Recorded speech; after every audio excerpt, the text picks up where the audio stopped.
রফিক ছিল এক স্বার্থপর কৃষক। সে তার জমিতে প্রচুর গাছ লাগিয়েছিল, কিন্তু কাউকে একটু ফল বা গাছের ছায়ায় বসতে দিত না।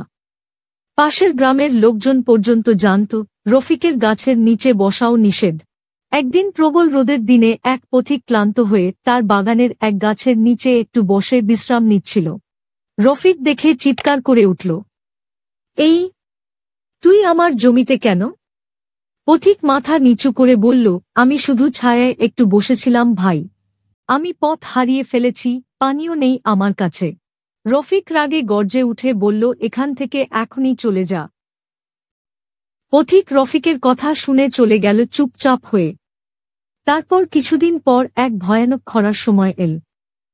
রফিকের জমিতে পানি ফুরিয়ে গেল, গাছগুলো শুকিয়ে যেতে লাগল। গ্রামের অন্য কৃষকরা নিজেদের পুকুর কুয়োর পানি ভাগাভাগি করে গাছে সেচ দিচ্ছিল। রফিক সাহায্য চাইতে গেল, কিন্তু কেউ তাকে পানি দিল না। বলল, তুমি যখন আমাদের ছায়া বা ফল দাওনি, তখন আমরা কেন তোমাকে পানি দেব? রফিক তাদের কথা শুনে চুপ করে ফিরে এল।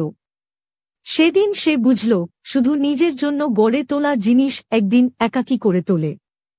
আমরা এই গল্প থেকে শিক্ষা পেলাম, জীবনে শুধু নিজের জন্য বাঁচলে একদিন একা হয়ে যেতে হয়। দানশীলতা ও সহানুভূতি মানুষকে প্রকৃতভাবে বড় করে। গল্পটি ভালো লাগলে একটি লাইক, কমেন্ট করে দিন। আর আপনার বন্ধুদের মাঝে শেয়ার করে দিন। ধন্যবাদ।